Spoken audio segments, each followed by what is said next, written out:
No Halloween. No pumpkins. No pumpkin pies. No Halloween for Smackdown Live. None of this bull crap. None of this bull crap. They went straight to the chase. Hello everyone and welcome to my Smackdown Live review. I am Patrick, and I'm here to inform you that Smackdown Live was a very interesting show this week. Smackdown actually left me excited, and it actually left me happy. Because there's no, like I said, there was no pumpkin pies. There was no trick or straight fight. There was no pumpkins thrown at people. There was no people dressing up like friggin' idiots.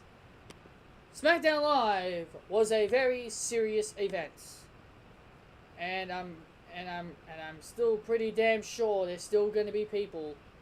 I'm pretty damn sure there's still gonna be some people saying Smackdown Live was bad. Smackdown Live was a bad show. I'm pretty sure there's still going to be some of those idiots out there. Smackdown was a very interesting show, and I must say, I was actually in the mood. I was in a very good mood, and it kept me excited. Smackdown was really kept me excited. And it really kept me intrigued. Now, I know there was some stuff in there that people don't really care about, like the whole Baron Corbin Sin Cara situation, AJ Styles and Sings. Like those parts were, weren't really all that interesting. But in my honest opinion, SmackDown definitely felt more better than Raw. Definitely felt more better than Raw, and I'm being honest. If nobody thought SmackDown was good, then I honestly don't know what you're watching. I mean, there was no trick or street fights. There was none of this bullshit about Halloween.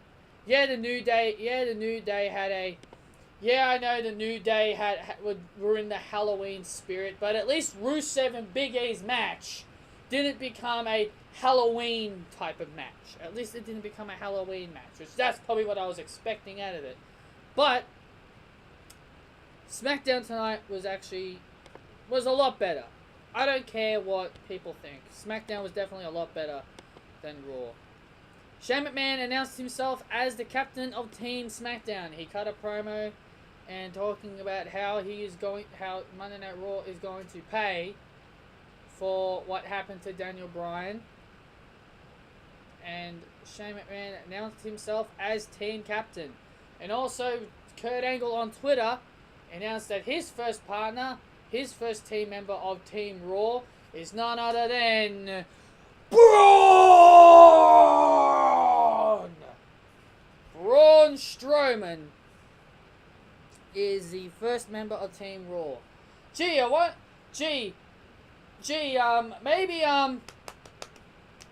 This is your captain speaking, Alicia Fox. Maybe she should have done the exact same thing instead of being cringy and being a total idiot, looking like a captain of a plane. I mean, even Becky Lynch was doing a better job as captain this week on SmackDown.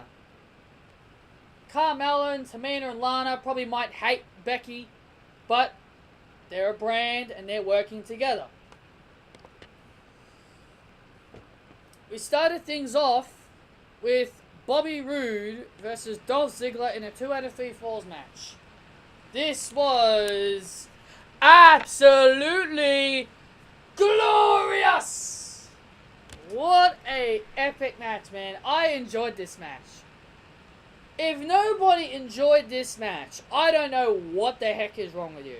This match was great. I really enjoyed this match. Really close spots. Bobby Roode trying the glorious DDT. Bobby Roode trying the glorious DDT multiple times. Dolph Ziggler got the first fall with a super kick. Now, that was kind of disappointing, though. It was really fast-paced at the start, and then they do that whole sequence of running around, and then Ziggler does a super kick. Honestly, I wasn't so fussed about it, because I was like, oh yeah, the babyface has got to be behind. So the babyface has got to do a heroic comeback. Some people, maybe like King Schmidt, probably thought, Bobby Roode should have easily won this 2-0. But I was okay with this. The only problem I had with this match is that Bobby Roode scored his fall during the commercial break. He scored his fall during the commercial break. They showed it. That was the only disappointing thing. I will be honest. That was the only disappointing thing. He got a fall during the break. And then Bobby Roode would get his fall with a glorious DDT. Very good ending. This was a very good ending. I really enjoyed this match. The glorious DDT was hit. Bobby Roode is now part of Team Smackdown Live. And I'm really looking forward to be supporting Team Blue. That's the brand I'm going to be supporting at Survivor Series. Baron Corbin and Sin Cara, they had another match. But before I get to that, I'll talk about the women's segments. Becky Lynch, she's the team captain. She was motivating everybody on her team. Even though Carmella, Lana, and Tamina all hate her, it doesn't matter. They're working as a team. They're working as a team. They're Team Smackdown. They're Team Blue. So they need to work together. And I really did like this. And that whole cup of tea thing that Becky Lynch usually did with Charlotte, she did that with everybody. Carmella, Lana, Tamina, Naomi. She did it with everybody. And I'm very proud. I'm very proud, like Carmella, Tamina, or Lana. None of them were really, angry. None of them really cracked it that Becky is their team captain.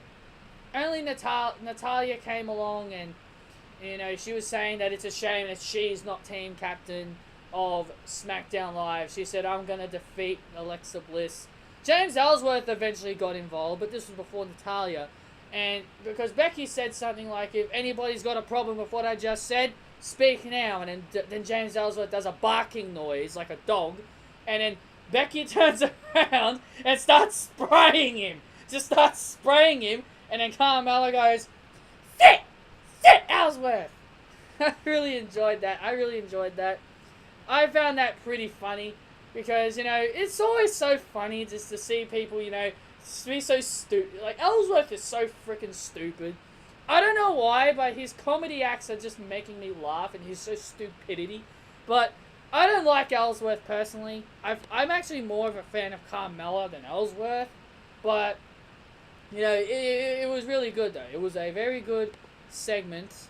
Natalya eventually got in, and like I said, she said that she wishes that she was team captain. Really, Natalya? You were team captain last year. You said it's a shame that you're not captain of Team Smackdown. Really, Natalya? You were team captain last year when you attacked Nikki Bella.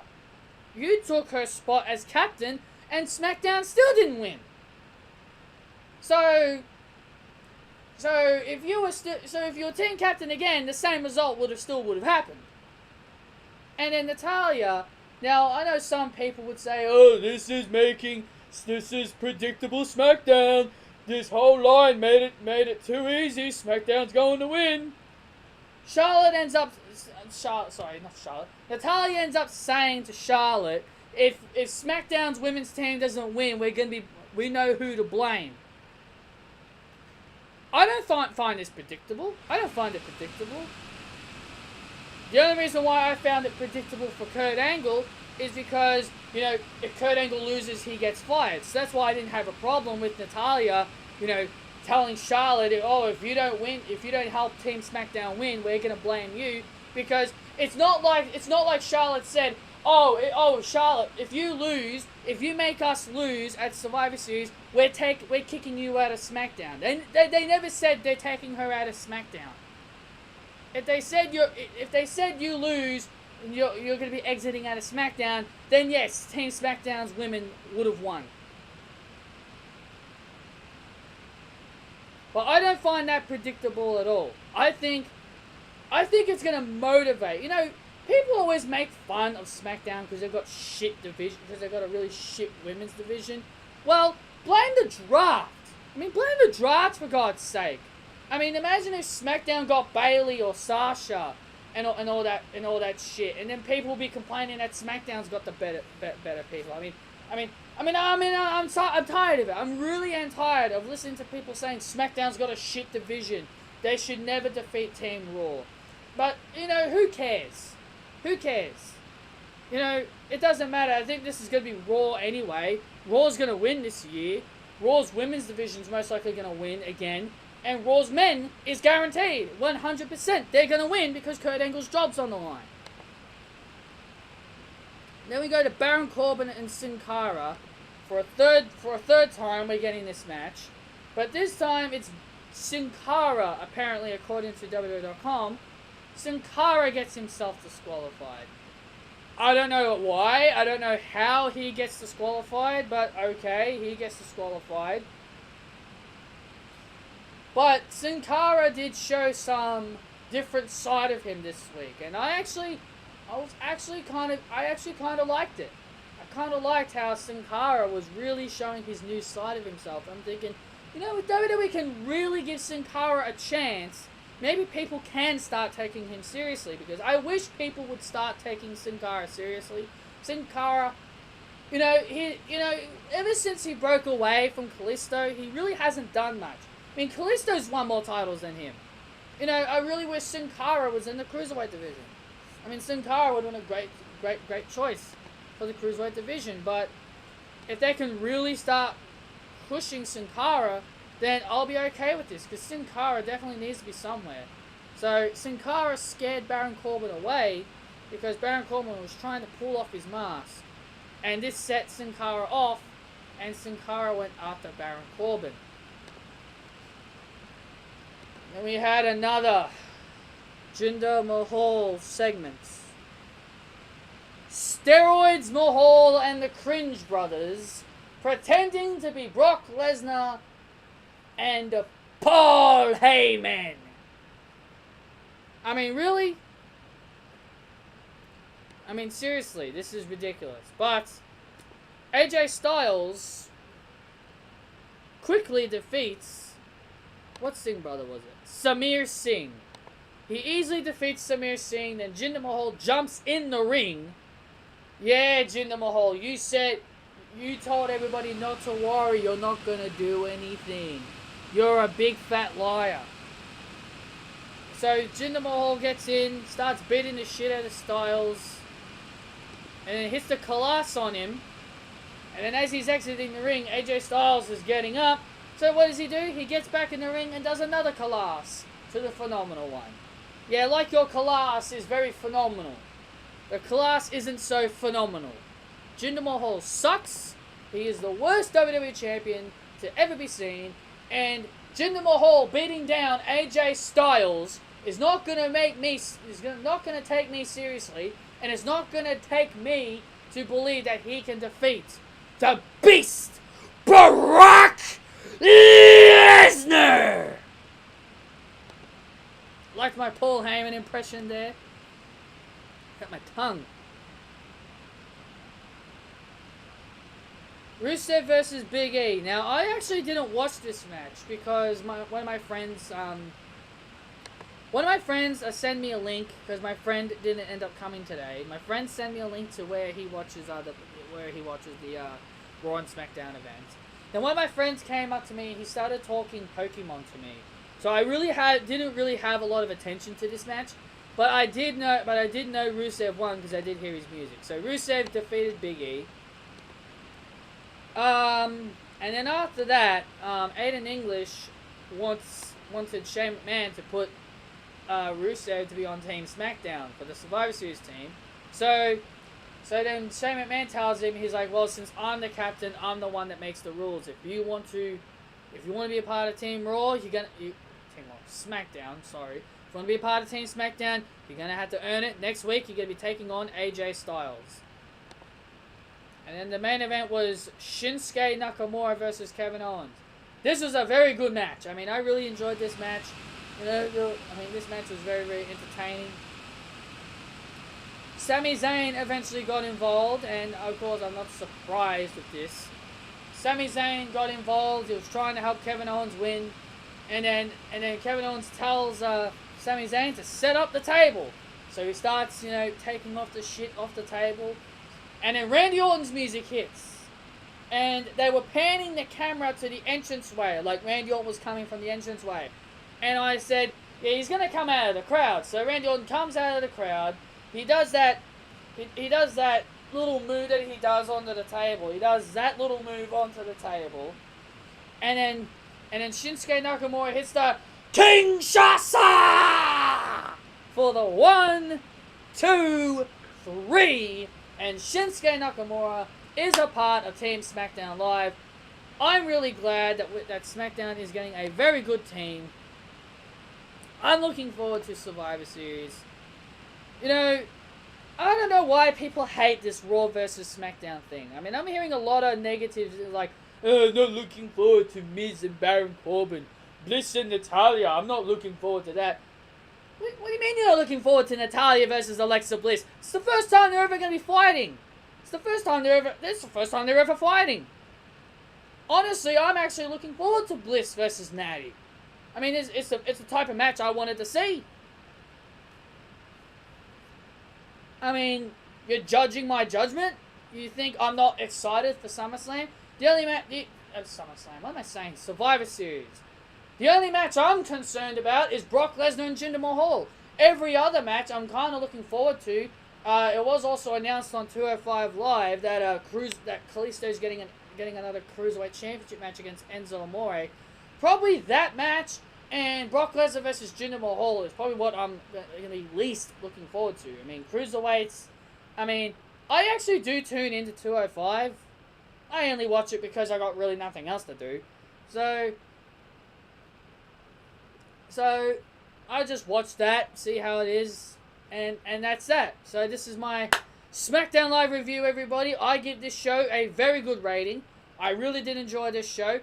And if anybody does, and I'm going to be honest, I'm not going to be mad at anybody, but I'm basically saying this right now. If you did not enjoy SmackDown Live, I literally don't know what to tell you. SmackDown had none of this Halloween bullshit. I mean, King Schmidt was all worried. My mate King Schmidt, who does videos. I mean, he was all concerned that SmackDown was going to be full of trick-or-treating and Halloween. They saved all that shit for 205 Live. Like I said, I tuned into 205 Live and I saw all this Halloween shit everywhere on 205 Live. SmackDown had no Halloween shit. And there's another thing I did miss. It was the whole Brazungo Ascension. That segment was was okay. Brazungo are entertaining, and then the Ascension are really funny, and then the lights go out, and all of a sudden they disappear, and it looks like they got attacked or something. The Ascension and Brazungo looked like they got attacked, and then one of the lights starts flashing on the Bludgeon Brothers, and then they look at it, they're like, Bludgeon Brothers, what does that mean? And then all of a sudden they're gone. The lights are out, like something spooky just happened, and then they're gone. You don't hear them anymore, and then the light turns back onto the Bludgeon Brothers, and you're seeing this weird thing popping up, and it looked like another one of those scary looking faces. Now, that was probably the only Halloween thing they did. At least that was the only thing they did. SmackDown didn't abuse it. So guys, that's my SmackDown Live review. I hope you all enjoyed it. I thought it was a very good show. I did enjoy myself. Let me know down below what you thought of SmackDown Live. And leave a like button, hit that subscribe button. It would really do me wonders, because I definitely do need it.